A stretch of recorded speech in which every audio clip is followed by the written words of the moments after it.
and welcome to the Ramblings of a 42-Year-Old Man. I'm Chris Smith, the 42-year-old man who likes to ramble. And today I will be covering Avatar: Way of Water, movie that I watched twice already in theaters. I went to see it the week it came out on my own, kind of later at night after the kids and the wife went to sleep. I decided to run out to the movies. And then once I took my wife to see it as well, and because I enjoyed it so much in theater, I wanted her to have the experience as well. Because I will say, very similar to the first Avatar, this one is definitely an experience that, while it could still be enjoyable at home, especially with these giant TVs that we have nowadays, is really, really, really a great theater experience. Especially you can do, first time I went to see it, I saw it in 3D. Second time with my wife, we just did 2D, and it was still just as good. The 3D experience just kind of enhances a little bit, but is definitely not a must for those of us who don't like the glasses or get a little queasy when you're doing the 3D image and stuff. But 2D was just as fun to watch, just as enjoyable.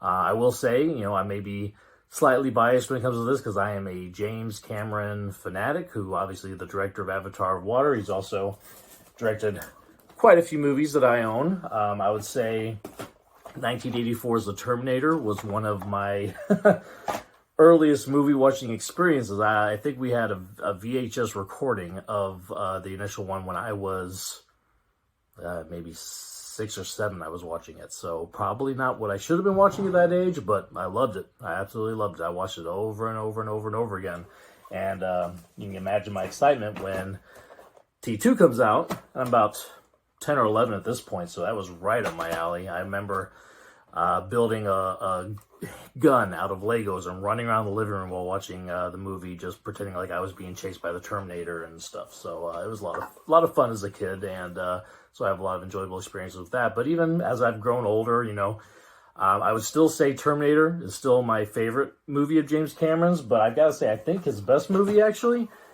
this might be a surprise to some, I think The Abyss might actually be his finest piece of work, especially when it comes to characters. The characters of that movie are just amazingly written, amazingly acted. Ed Harris just going insane in that movie, and I absolutely love that. I hear, you can tell I got my old DVD of this one. I hear that there's a Blu-ray and 4K edition coming this year, and so that will be replacing this when that happens. Maybe I'll do an episode of this on that once I'm able to get that in my hands, because that is one of my favorite movies as well. And I mean, you got to think of this run by Cameron. So we have Terminator, we have Aliens, probably. I mean, I love the first Alien as well. I am a horror fanatic, but man, Aliens is like the best horror action movie of all time. Absolutely.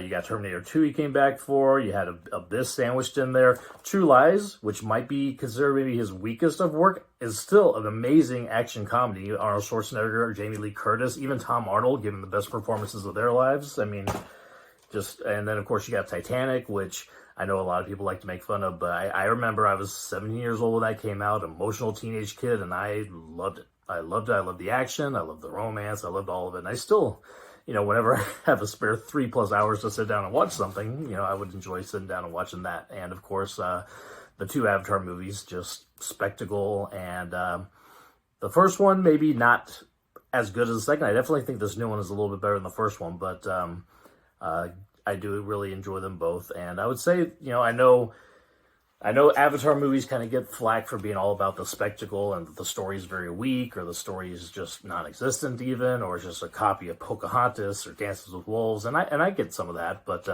I would say that for me, the spectacle is definitely a part of it, but I enjoy the story aspects too. I mean, you got, with the first Avatar, you got a former Marine paralyzed from the waist down. He comes to this planet, he gets a new body. I mean, you're paralyzed former Marine, you're used to having your legs, you're used to being able to move around, all of a sudden you're able to do that again. That's pretty cool. And then, he goes out into the world, falls in love with the planet because he comes from an Earth that is just almost post-apocalyptic. It's so polluted and crowded. And he's in this gorgeous planet, starts falling in love with it, starts falling in love with the princess, the Tiri on the planet.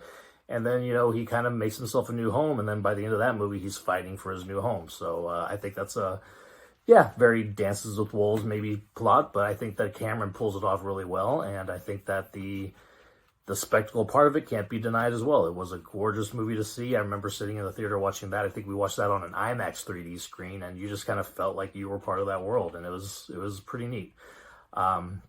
This one, Avatar: The Way of Water, I think actually surpasses that, because I do think that the plot is stronger. I mean, it's all about family, and maybe as a parent now, I was not a parent when the first Avatar came out, but this one being really centered on family, and now that I have 2 children of my own, I really, it really strikes a chord with me. So, you got this one, the first part of this movie, it's all kind of getting to know his family. His family gets put in peril because of things that he's done. He's fighting with the humans again, and because of those actions, his family can kind of get put into jeopardy. So then this former Marine, who again probably has never run away from anything in his life, decides that for his family, to protect them, he's got to run. He's got to get away. He's got to just, whatever he needs to do to protect his family, that's what he's going to do. And again, being a father now, that really strikes a chord with me. So then the second part of the movie is kind of, they go and interact with this water tribe. And you can tell this is where James Cameron just gets his element. He is all about water. He's a deep sea diver. He's gone to the Titanic multiple times. He's gone to the deepest area of the Mariana Trench in a one-man sub. So he really understands the water and the beauty of the ocean. And you could tell that in the second part of this movie is really just him like, let's just sit here in the water for an hour. And, there's the more focus on the kids than on the characters from the first Avatar, which is nice. You get to know them quite a bit. Sigourney Weaver playing a 14-year-old Na'vi girl is pretty fun to watch. She does a really great job. And of all the parts of the movie, this one is probably maybe the less story specific and just more about the beauty of the environment and stuff. And that's really, really beautiful and fun to watch.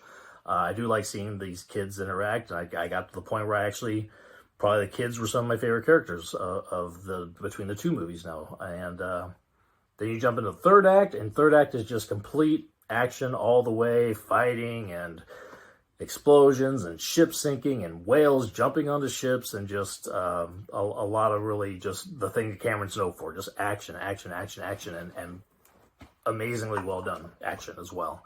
And so you end up with that movie probably 45 minutes to an hour long climax, just action climax, and it's just really amazing to see. I will admit, at the end, the couple scenes had me, a little bit. The final scene of the movie is really a tearjerker as well, but I was very excited by it. I'm very impressed. Of course, visually, you're never going to beat Cameron. Action, you're never going to beat Cameron, but I think he stepped it up on the story aspect in this one as well. And so I'm very excited to see what they do with Avatar 3, and can't wait for that one to come out and be able to enjoy that. So, again, Avatar: The Way of Water was released December of last year, so it is still in theaters. I think it's up to like $1.5 billion worldwide. So again, James Cameron, box office, they kind of go together. But 3+ hour movie, you got to have the time for it. But you make that time, you're going to be in for something special. So really, it was a really great watch. I want to end the video today. Just another reminder with the Damar Hamlin, the Buffalo Bills player who had collapsed on the field. Had gone into cardiac arrest. Very few updates now. He is on a ventilator. He is in the hospital. He is still in the ICU. So he is obviously still got a long way to go, but, hopeful that everything can kind of work out for that young man.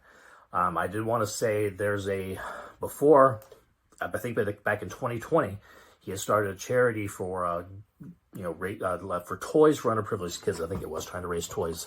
And I think the GoFundMe had a goal of like $250,000 or something. Well, of course, after this all started, all the thoughts and prayers for him started pouring in. People found out about this charity. Donations started pouring in. NFL teams, players, normal people. It's up to $6 million now for his GoFundMe for Toys for Underprivileged Children. I will have a link to that in the description of this video. If there's anybody who's interested in taking a look at that and seeing if they have the ability or want to help there. But keep the young man in your prayers. We'll hope for the best for him. All right, till next time, that is my ramblings for today. And we'll follow up and see you guys soon. Thank you for listening. Bye.